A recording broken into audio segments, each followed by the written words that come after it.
Welcome to the deep dive. We're plunging into history, myth, and, well, some really fascinating ideas today. We certainly are. When you hear Atlantis, what comes to mind?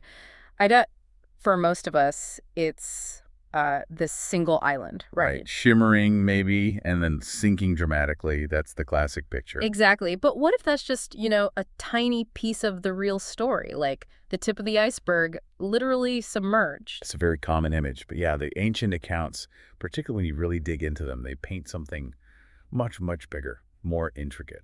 Okay, so that's our mission today. We want to kind of move beyond that popular fable. Chatter it, maybe. Maybe. We're going deep into historical accounts, myths, archaeological theories, the whole lot. We want to understand Atlantis not just as, like, a lost place. But as a symbol, something with meaning for us now. Precisely. Something with urgent relevance, actually. You're about to discover there's so much more here. And the sources we've pulled together for this deep dive are, well, they're incredible. We've got Plato, obviously. The starting point for most people. Yeah, but also Mesoamerican codices, which is fascinating. Even Chinese texts that often get overlooked, and modern takes, too. So it's a really broad picture. It really is. Together, they push Atlantis from being just this localized legend to something, well, global. Yeah. And surprisingly advanced. Let's get into it. Okay, so first things first. Let's tackle that main image. Atlantis as one island, maybe out near the Azores or somewhere in the Atlantic. Right, the standard location. But Plato's account, which is where most people get the story, actually says something quite different, doesn't it? It does. He's very specific. He talks about the island of Ponus, which is likely what we picture as the Atlantis. Okay. But he explicitly calls it the last remaining fragment of a much larger empire, an empire that was global. Wow. Okay, so Yeah. not just one powerful island that sank. No, not at all. It was the final piece, the Yeah. last remnant of this huge worldwide civilization that had mostly disappeared before that. That leads straight into this concept. You mentioned the Atlantean diffusion. Mhm. That sounds big. What does that actually mean? How does it change the map? Well, it fundamentally shifts how we think about it. The idea is Atlantis wasn't just one place you could point to on a map. Right. It was more like a pattern across the whole planet, a worldwide distribution. You had continents rising, falling, huge land shifts happening globally. So it wasn't isolated. Not at all. It was kind of the state of the world at that time. It really challenges our standard timeline of human development, suggesting things were much more complex, much earlier than we usually think. And the timeline for just that last bit, Ponus, that's staggering too. You said around 15,000 years ago. That's the timeline given, about 15,000 years ago. Yeah. Which, think about it, is roughly 12,000 years before the Trojan War. That just pushes everything way, way back. Millennia further than standard history often allows for complex civilization. Exactly. Okay, let's talk about the name. Atlantis. Where did that actually come from? Plato says he got it from Solon, Right, the Athenian lawmaker. who supposedly heard it from Egyptian priests. At Sais, I think. That's the lineage described. Plato to Solon to the priests of Sais. But here's the weird part. The root ATL. It's apparently not Egyptian, and it's not Greek either. Which is really strange, isn't it? For such a famous name, you'd expect its linguistic roots to be traceable within those cultures. But they aren't. So where did it come from, if not from the Greeks or Egyptians? Well, this is where it gets really interesting. If you look across the Atlantic to the Western Hemisphere, ATL is actually a Maya month name. Seriously, a Maya month. Yes. And the glyph, the symbol for that month, it represents a deluge, a great flood. A deluge. Wow, what does the glyph look like? The source describes it as depicting a sky dragon pouring water from its mouth, and underneath, the god of death is dancing. It's incredibly evocative. So the name itself, ATL, potentially encodes this idea of a massive, world-changing flood. It's not just a place name. Precisely. It points towards a shared ancient memory of a global catastrophe. And it's not just the Maya. You find echoes everywhere. Like where else? Well, ancient Chinese texts, for example. Yeah. Like the I King, which is incredibly old. Older than Confucius, right? Way older. It talks about a previous world cycle being destroyed by water and mentions 8 survivors. 8 survivors. That sounds familiar. Like Noah. Exactly like Noah. It suggests this wasn't just a local flood story here or there, but a truly global event etched into the collective memory of humanity across cultures. Okay, so if Atlantis was this global power, not just an island, how did it actually work? What was its structure like, according to Plato? Well, Plato's account is quite mythical in parts, of course. He describes Poseidon setting up his kingdom in the oceans. There was this magnificent city of the Golden Gate. Sounds impressive. It does. And inside this city, a temple. And in the temple, tablets containing the laws of life. Laws of life, what does that mean? Fundamental principles, basically. Right. Rules for living, for society. The idea was if humanity followed these laws, they'd thrive and have divine favor. But the empire itself, it wasn't just one city. It was made up of 7 islands. 7, okay. Yeah, 7 islands forming a league. And over time, this league became incredibly powerful, expansive. They started conquering. Their ambition grew. And their reach was truly global. You mentioned trade earlier. Absolutely. Atlantean merchants were sailing everywhere, trading across the known world. They visited Europe, even South America, apparently, interacting with people they saw as, well, more primitive. And they had special abilities. What was that about extrasensory perception and will? Right. The sources mention advanced faculties, kind of like ESP, but perhaps more developed than how we think of it, going beyond the 5 senses. And will, that's described as this incredible energy source. Like what? Like an inexhaustible, clean motive power, something that fueled their whole civilization. Imagine having limitless energy today. It's the kind of tech we're still dreaming about. Yeah, no kidding. We could certainly use that, but there's always a but in these stories, isn't there? There usually is. It seems to be a very human story, despite the advanced tech. As they got more famous, wealthier, more powerful, those things became the goal. Instead of the laws of life. Exactly. They lost sight of the original principles. Pride took over. They launched huge military expeditions trying to conquer Europe, North Africa, the Near East. They basically wanted world domination. Hubris, then. The classic downfall. Textbook case. The sources say deities, like Poseidon, sent warnings. Prophets tried to tell them they were going astray.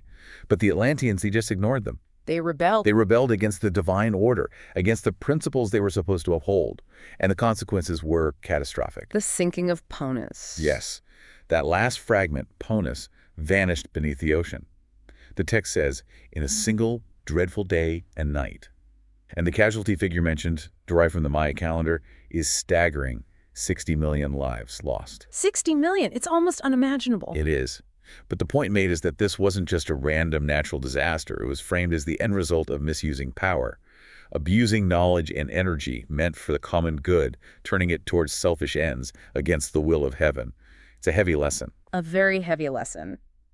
But the story doesn't quite end there, does it? Even after the destruction, there seems to be a legacy. Right. The sources suggest something fascinating continued. There's this theory about Atlantean priests. Priests. Yes, worshippers of a golden serpent, apparently. The idea is that before the final cataclysm, these priests traveled out to what they considered primitive lands. Like missionaries? Exactly like ancient missionaries, setting up institutions, sharing knowledge, trying to elevate the local populations. And this connects to other myths around the world. It connects remarkably well. Think about Oannes in Mesopotamia. The fish man? Yeah, the fish-bodied being with a human head who supposedly came out of the Persian Gulf. He taught the Chaldeans and Babylonians writing, farming, astronomy, law, architecture, basically civilization. And crucially, he promised he would return. Okay, that's one. What else? Well, flip across the globe to Central America. You have Quetzalcoatl, the feathered serpent. Also known as Kukulkan or Votan, right? The very same. He also arrived from the sea. He brought them writing. And it's noted this was the only indigenous written language in the entire Western Hemisphere at the time. That's a significant point. It is. He also taught good government, high moral principles. And, just like Gawans, He promised to return. he promised to return, which, centuries later, caused huge confusion when the Spaniards showed up. The Aztecs initially thought Cortés might be Quetzalcoatl coming back. Wow. That's quite a coincidence if it's just coincidence. Are there others? There are echoes elsewhere, too, in the East. Chinese accounts mention a wise figure emerging from a fish's mouth to teach secrets. In India, Vishnu's very first incarnation, Matsya, is a fish who saves humanity from a great flood and preserves sacred knowledge. It's this recurring theme. Instruction arrives from the sea. Instruction from the sea, that's a powerful image. It's not just myths either, right? You mentioned indigenous connections in the U.S. Yes, and this is quite compelling. You have legends among peoples like the Navajo and Hopi in the Southwest about emerging from underground after a great flood destroyed the previous world. Okay. But here's a specific anecdote that's really striking. Years ago, apparently, a Navajo sand painter was shown an old book containing Chaldean script, ancient Mesopotamian writing. And He recognized it immediately. He said, completely unexpectedly, that his people used to be able to read that script long, long ago. But there's no known historical link between the Navajo and ancient Chaldeo. None whatsoever, according to standard history. It strongly suggests some kind of shared, incredibly ancient knowledge base that has just been lost to mainstream records. So this raises a really interesting possibility then. What if some early civilizations didn't just spring up independently? Exactly. What if cultures in the Near East, or maybe even the origins of the Egyptian pantheon, what if they were influenced or even founded by Atlantean refugees? Or maybe armies that were out conquering couldn't get back home after Ponus sank? That's another possibility. It could potentially explain some anomalies, like sudden appearances of advanced knowledge or certain racial or cultural traits popping up in unexpected places. So this reframes a lot, including, maybe, the whole ancient alien theory. It offers a fascinating alternative, doesn't it? Instead of assuming advanced knowledge had to come from outer space, Right. what if many of those accounts, strange visitors, advanced technology, civilizing gods, are actually describing interactions with people from this highly advanced terrestrial civilization? Atlantis. A civilization so advanced it would seem alien to less developed cultures at the time. Precisely. It fits many of the stories without needing to invoke extraterrestrials. It keeps it Earth-based, just much older and more sophisticated than we typically allow. Okay, let's shift from the teachers to the structures. Pyramids. We all know Egypt, we know Central America. But you mentioned China. Yes. This is something not widely known. But the sources refer to aerial photographs revealing large pyramids, earth mounds shaped like pyramids, deep in the heart of mainland China. They aren't as famous, not usually open to the public like Giza, but they're there. And seeing them spread across continents like that, Egypt, the Americas, China, it makes you think they weren't just tombs, right? It really pushes you to question that simple explanation. There seems to be a deeper meaning, something connected perhaps to the Earth itself, its energy fields, its magnetic grid. Like the planet is a giant crystal and the pyramids are nodes, acupuncture points. That's one way to think about it. Strategic points designed to interact with Earth's subtle energies, harnessing something. Which brings us to the Great Pyramid of Giza. It's just full of mysteries. Like the ventilation shafts. Yeah, those tiny shafts, too small for a person, but angled precisely towards certain stars. What were they for? And the sheer scale, that massive stone in the ceiling of the king's chamber weighing dozens of tons, lifted impossibly high. And the sarcophagus. Too small for a mummy. Too small for the typical Egyptian mummification process, yes. And rather plain compared to other royal sarcophagi. It's all a bit strange if it was just a pharaoh's tomb. And wasn't there a story about someone trying to break in looking for gold? Yes, the Caliph al-Mamun, back in the 9th century. A well-documented historical event. He was a scholar, curious, but also expected treasure. They spent ages forcing their way in using brute force, fire, vinegar on the stones. And what did they find? Gold, jewels. Nothing like that.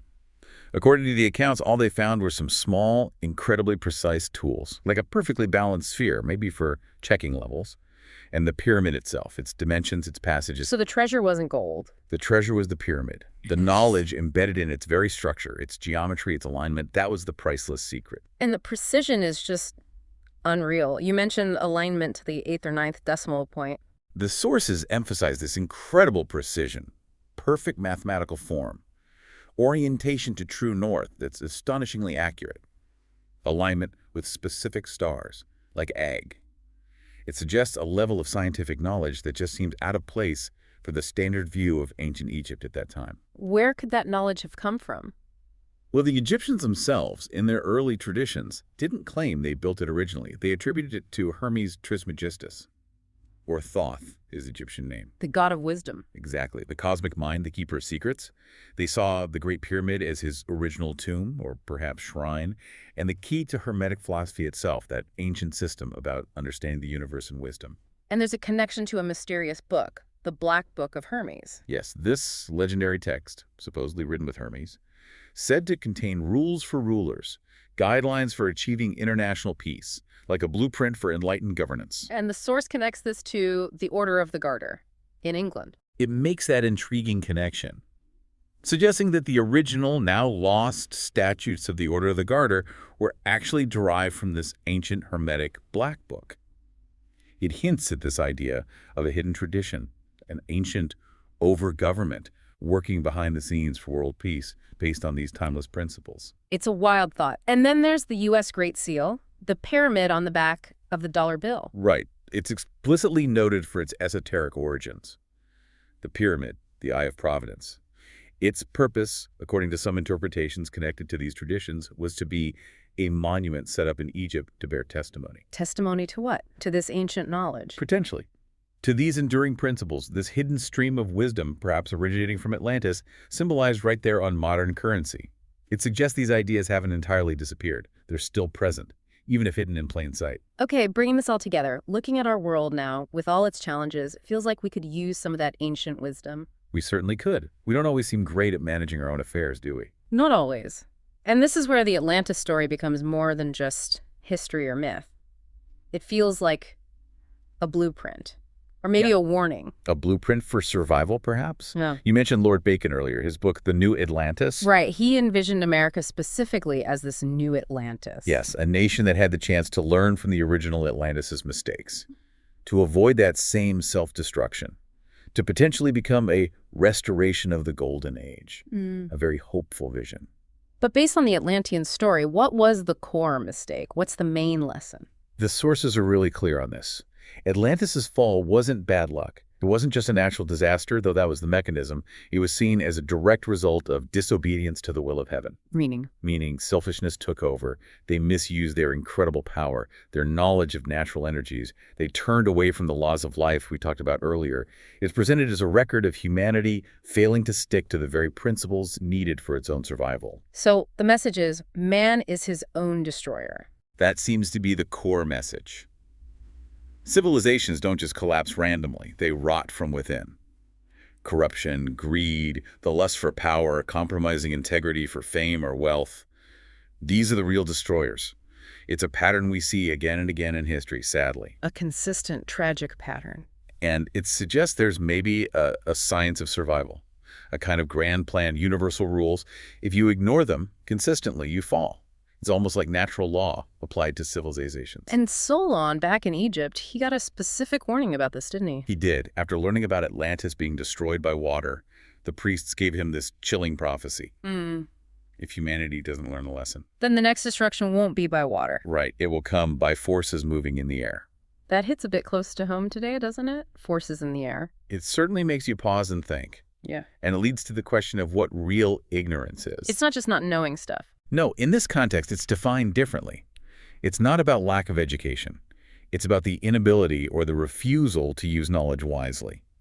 It's the arrogance of believing you can break fundamental rules, laws of nature, laws of ethics, and somehow get away with it. Like that Chinese saying you mentioned. Even a learned person doing wrong is still ignorant. Exactly. True wisdom lies in application, in living according to principles, which connects back to Bacon's vision for his new Atlantis. He described Solomon's house. A kind of ultimate think tank? Sort of. A central place holding all human wisdom, all scientific knowledge. But the crucial point was its purpose.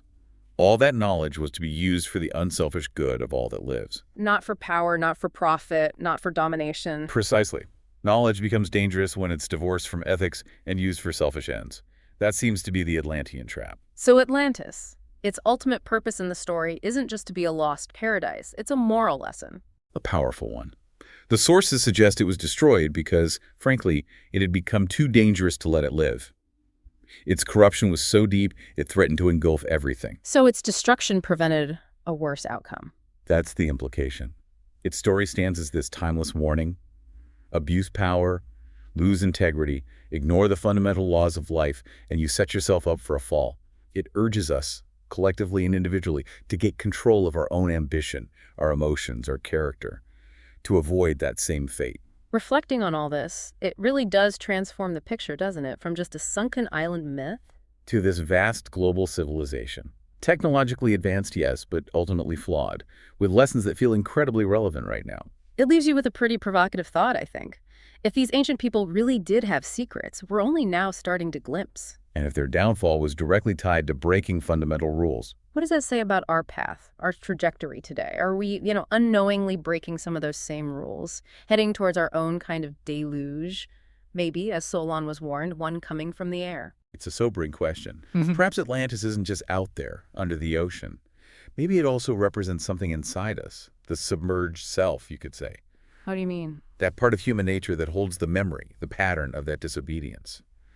But also maybe the wisdom learned from the consequences. We have this incredible potential for progress, for creation. But also for self-destruction. Exactly. The blueprint for both seems to be within us.